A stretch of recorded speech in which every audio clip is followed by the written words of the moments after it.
It was you after all, wasn't it? Are you working here as a janitor? While cleaning the company's bathroom, I ran into a middle school classmate. Were you able to attend high school? Surely, you didn't drop out, right? So, your highest level of education is high school graduate. That means a full-time position is out of reach for you, isn't it? She said with a snicker, to which I showed her my employee ID. No way, are you kidding? My name is Michael. I was just an ordinary kid, raised by a kind father and a gentle mother in a typical family. My father was reliable, but my mother had a laid-back and somewhat airy demeanor. Yet, to me, they were the best parents, and I was happy. That happiness crumbled when I was in the lower grades of elementary school. One day, my father passed away suddenly. Consequently, my mother, who had been a homemaker since getting married and was unfamiliar with working, had to find a job.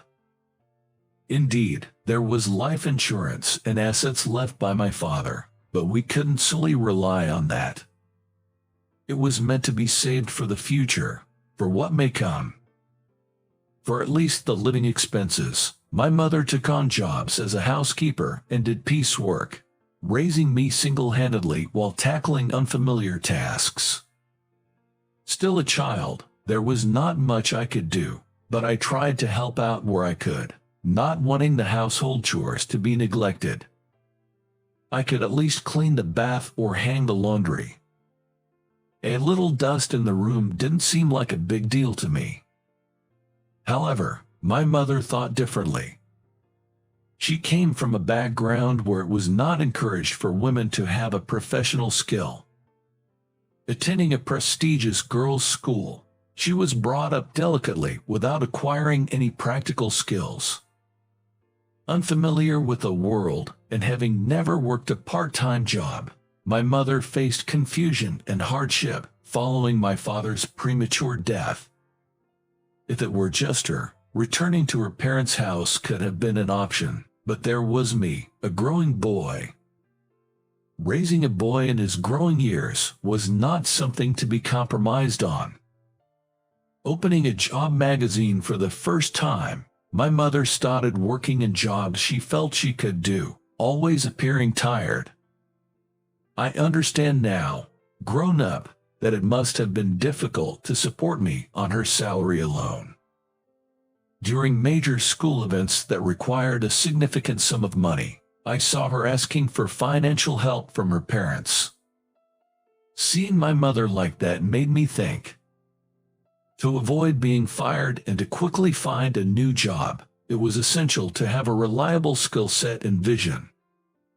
If you have the skills, you can work anywhere. And that qualification should not be something that anyone can easily acquire. It had to be a unique qualification, something only I could do, otherwise its value would diminish. I want a qualification that others can't easily follow. Even as a child, I could feel that. Thus, I spared no effort in what I could do as a child, setting concrete goals to acquire skills before entering society. Thinking such things as a primary school student, I realized I was an unusual child. But having seen my mother struggle without my father, I felt it was necessary, and I was determined. A child with a hungry spirit, indeed interesting.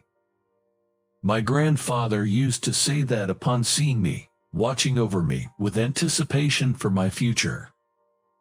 As a talented entrepreneur, he didn't mind supporting me, his grandson, as long as I showed my abilities, even though I was a child of his daughter, who had married out.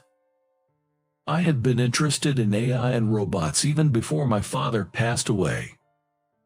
After my father's death, having a clear future goal, I spent my days studying hard to hold my own against college students and professionals. After graduating from middle school instead of high school, I went to a technical college where I could learn and gain a lot of knowledge and skills. As I started winning awards in domestic contests and competitions, my grandfather promised minimal support for living expenses until graduation, so I wouldn't struggle. After graduating from technical college, I joined a small company. In a company that was engaged in the field I aspired to, I learned a lot. Surely, just graduating from technical college would have left me naive about the real world. If that were the case, starting a business would surely end in failure. First, I learned about the job content and working system of employees and part-timers at this company. I spent 3 years learning what to demand from employees, how to manage part-timers, and understanding the overall workflow before resigning. Then, with full preparation, I started my own company. Though it was a small company, I was fortunate to have good employees and managed to run it without any major problems for several years.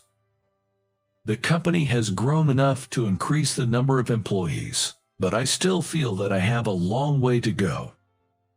For those with a skill in hand, every day is a day of study, everything is practice, and every minute and second is an opportunity for improvement.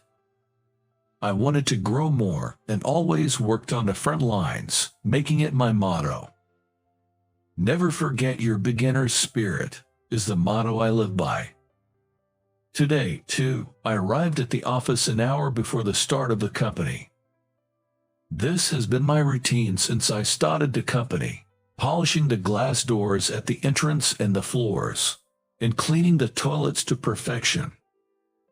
A clean company improves the atmosphere inside and allows us to start the day feeling good.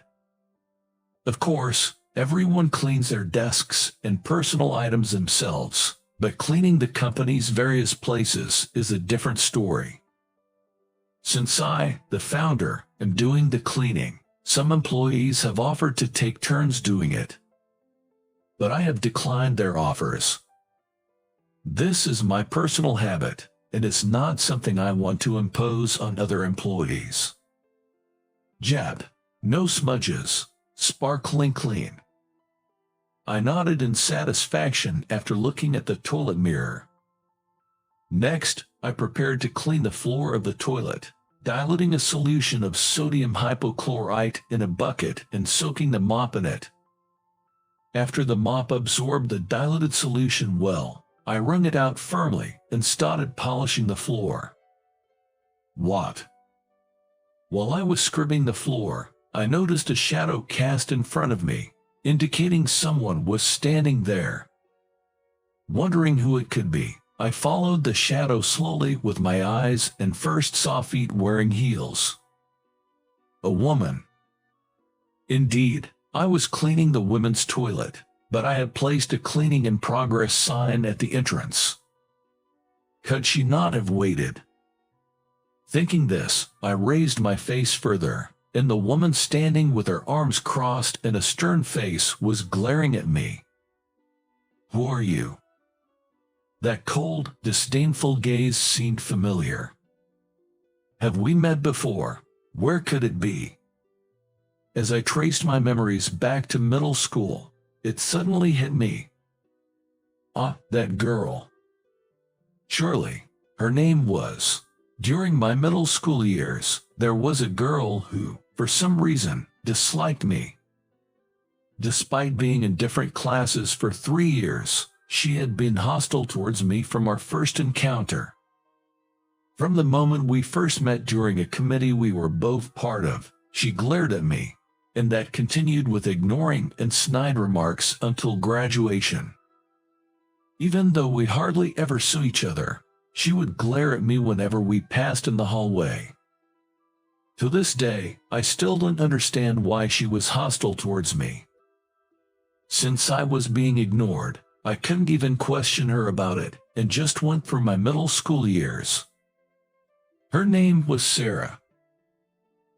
Sarah wasn't like that with everyone. From what I remember, she was kind and considerate to everyone but me. Her appearance was glamorous, not just among classmates, but also with upper and lower classmen. In short, she was popular across all grades. At that time, I was focused on my studies with an eye towards the future, making me a quiet and unnoticeable presence. The geeky creep. Thinking of further studies despite being poor. How presumptuous. The miserable one whose only merit is studying. She always mocked me when I was alone, taking advantage of those moments. Seeing the sleeve of my uniform frayed, Sarah would say, "Oh Michael, your uniform sleeve is frayed, and it looks like your shirt underneath is kind of dirty too." She pointed it out in front of everyone, pretending to be kind but actually making fun of me. I didn't care, but some of my classmates seemed to whisper about me. Not that anyone tried to isolate me on purpose, and after that I went on to a technical college, so I don't know what kind of high school student Sarah became. After so much time had passed, I never imagined we would reunite in this way. I wondered who it could be. Since parting ways in middle school, there she was now, looking down at me with disdain as I polished the floor. Those eyes, full of hostility that I had seen so many times before, were still directed straight at me. "It was you after all. It's been a while. What, are you employed here as a janitor?" Sarah didn't seem interested in my response, continuing with her assumptions. "Did you manage to go to high school? Surely you didn't drop out, so your highest education is high school graduation, right?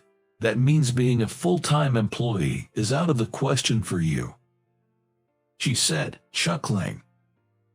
Then, changing her expression, Sarah continued, "To think I was excited to transfer to this company, rumored to be the most dynamic at the moment, only to have my mood spoiled just by her presence, the worst." She spat out those words, glaring at me. I thought I lacked the ability to judge people. That's why, although I have set criteria for personnel recruitment, I always leave the final decision to the HR manager. A HR manager I trust. His judgment of people is accurate, and she must be excellent. But, thinking I should at least have glanced through the resumes of newly hired employees, I realized the consequence of my hands-off approach had come back to haunt me here. "What's the matter? Can't say anything back, can you? I wish you'd just disappear from my sight." Still continuing her tirade, I slowly straightened up, feigning ignorance. "This is my company." "What?" Sarah's eyes widened in shock at my words, face to face. "What did you say?" She couldn't believe what I had said. Repeating her question, I decided to explain more clearly. "I'm the founder of this company. Cleaning has been a passion of mine since the founding. It's not that I'm a janitor myself." "No, that's a lie." "It's not. This is to prove." Shaking her head in disbelief, Sarah looked at the employee badge I pulled out of my pocket. It bore the title Founder and CEO along with my photo. Certainly not a fake. No way. After staring at the employee badge as if trying to burn a hole through it, Sarah's face turned beet red. Biting her lips, now drawn with a bright shade of lipstick, as if about to break, Sarah glared at me silently before storming out of the bathroom. "It's about time to start the workday. So, no apology." Considering her attitude, I sighed, wondering about her future conduct. I'd ask the HR manager later which department Sarah was assigned to, and then return to my original tasks. At the end of the workday, when I visited the HR manager, I learned that Sarah had submitted her resignation after completing her first day of work. At first, I thought it was merely harassment to trouble me. But Sarah did not show up for work the following day or any day after. While questioning her professionalism, I became concerned and asked the HR manager about Sarah's resume and interview, deciding to take action myself. Sarah intended to dedicate herself to this company. Yet, she submitted her resignation on the first day because it was my company, presumably. From the one-sided hostility in middle school to her actions now, I really couldn't fathom why she disliked me to such an extent. According to the HR manager, Sarah was truly excellent, and letting her go like this was not a desirable situation. Wishing to retain her if possible, I decided to confront her directly and headed to her family home as listed on her resume. I immediately took a taxi, provided the address, and set off for Sarah's house. Gazing out the window, I felt a sense of nostalgia. The scenery felt nostalgic. I pondered where I had seen this view before, searching my memory. But the first recollection that came to mind was from my middle school days. And then it hit me why the scenery felt so familiar. Yes, this was the road leading to my grandfather's mansion. By the time I realized I was on the road to my grandfather's house, I had arrived at the address I had given, in front of Sarah's family home. This is the place. The nameplate was written on it, and a single pine branch extended long and horizontally, allowing people to walk underneath it, a rare sight of a gate-covered pine in recent times. It's a gate-covered pine, a sight not commonly seen these days. In the back, there's a well-maintained garden, and a splendid house is visible. The surrounding houses had some changes but weren't much different from my memory, confirming my suspicion from inside the taxi. I sent a message to her mobile number, which I got from the HR manager. Thinking it would be rude to visit suddenly, I sent a message and waited for about 10 minutes. Then, I rang the intercom beside the gate. Well, perhaps the message had its effect. No sooner had I thought this than I heard footsteps running from the back, and Sarah burst through the gate with vigor. What do you want?" Her hair slightly disheveled, and forgetting her usual disdainful attitude, she seemed quite shaken. Seeing Sarah like this, I tilted my head slightly. "What do you mean? I just came to visit a relative." At my response, Sarah's eyes widened. I hadn't noticed just from the address given by the HR manager. But right in front of Sarah's house was my grandfather's house. Furthermore, Sarah's last name was my mother's maiden name, thus my grandfather's surname. It wasn't a particularly unusual surname, so I hadn't thought much of it until now, but putting together the house's location and a reaction, it was clear we were relatives. Given that we were classmates, Sarah and I must be cousins. "Did you know?" Sarah asked sullenly at my conclusion. I shook my head lightly. "No, I just realized now, coming here to visit," I answered honestly. My mother had married my father despite fierce opposition from her family, almost to the point of disownment.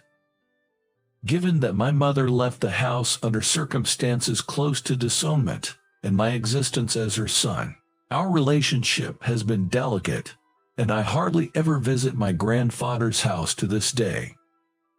However, the fact that they supported me until I graduated from technical college suggests that they don't hate us. However, it seems the rest of the family felt differently, as we never met face to face. Sarah and I are related. The reason for her hostility towards me in middle school. If she hated me as a relative, her behavior back then makes sense. Now, you realize, that's just like you. Always doing what you want, not caring about how it affects others.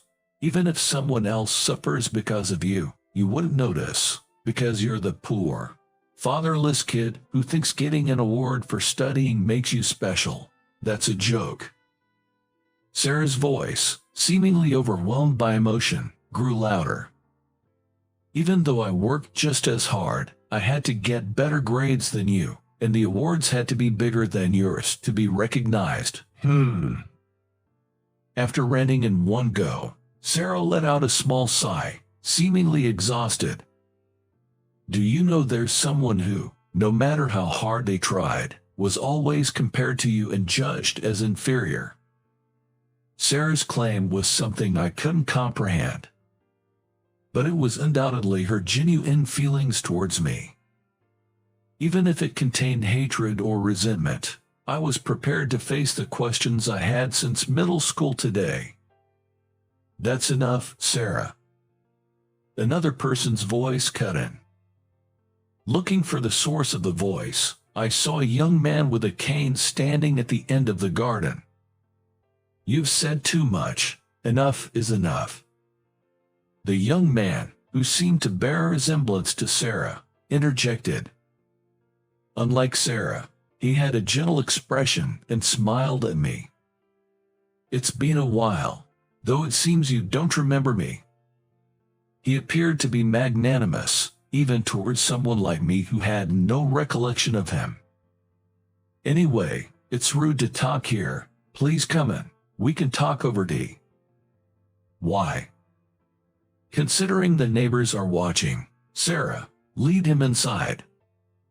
Ignoring Sarah's discontent, he treated me as a guest, inviting me into the house. Sarah, looking displeased but unable to object, silently complied and led me to the parlor. A maid, presumably, was instructed to prepare tea, and I settled at the table. There, I learned about our past connections. The young man with the cane turned out to be Sarah's twin brother, Brandon. Apparently, when I visited my grandfather's house in the past, the three of us had played together. Having lost my father in elementary school and prioritizing life and future considerations, it seems I have completely forgotten about them. I sort of remember, but also don't.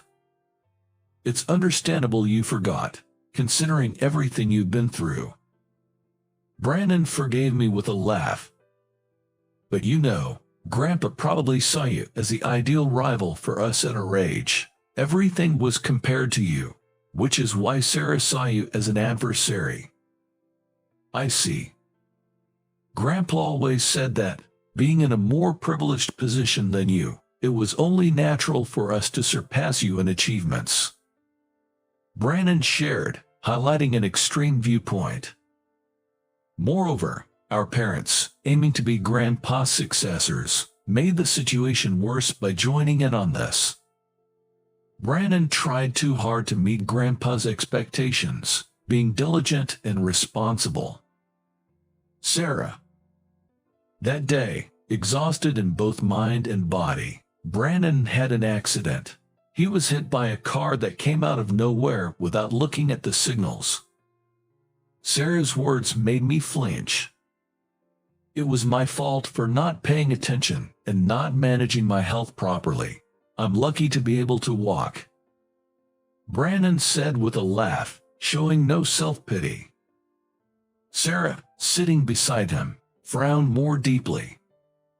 Sarah blamed Grandpa and resented him, but it seems she couldn't forgive you, who she felt was the reason we were pushed so hard.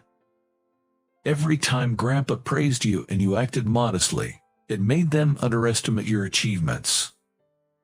We're twins and share a strong bond. After the accident, I was bedridden for a while, causing Sarah a lot of pain, and as a result, she took it out on you, who was unrelated. I wasn't taking it out on you. Sarah is just like this. I'm really sorry. Brandon said, and I nodded in relief, feeling a weight lifted off my shoulders as long-held mysteries were resolved. On my way out, I told Sarah, I'll consider the past few days as a leave of absence, so please, I'd like you to come back to the company. I heard from the HR manager, there's a lot of expectation placed on you. With that laugh, Sarah huffed and turned away. But I didn't miss the slight relaxation at the corners of her mouth. Brandon also seemed to smile wryly at Sarah's childish behavior. Leaving the siblings' house, I called a taxi and reflected on my life up to this point. The emotions Sarah harbored towards me were, I believe, misplaced anger. However, her words about me just doing what I wanted and not caring if others were unhappy as long as I was fine stung like sharp thorns. I had learned the importance of having a skill from watching my mother struggle, diligently studying for a future. It was for the sake of living, looking ahead to the future. But if asked whether I never looked down on my more fortunate classmates, I couldn't definitively say number. I had been so focused on myself that I had buried the memories of relatives I spent time with in childhood deep within my memory. Grandpa might have understood my feelings well and deliberately clarified the superiority and inferiority among his grandchildren. Regardless of Grandpa's love for competition and contests, for the first time, I realized that I might have been hurting those around me unknowingly. The fact that I had delegated the entire recruitment process to the HR manager was also because I wasn't facing it myself. It's laughable that such a pathetic man is the CEO. Nonetheless, this unexpected reunion and the disappointment in myself turned out to be a good opportunity to reflect on myself.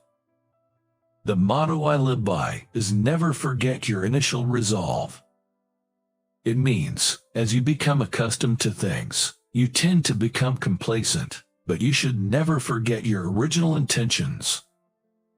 Despite claiming it as my motto, perhaps the feelings I had when I decided how to live my life have faded. I'm glad to have reunited with Brandon and Sarah today, at this moment. And talking with Brandon reminded me of something. When I stayed at my grandfather's house, they came to visit in the middle of the night, and we lay down on the grass in the large garden, looking up at the night sky together. Despite being in the city, the stars were very visible that night, and the three of us got carried away with excitement. I don't remember what we talked about, but it was a very fun memory. It might be that we will never show innocent smiles like we did back then. Still, I smiled at the thought that it would be nice if the day when we can laugh together again returns.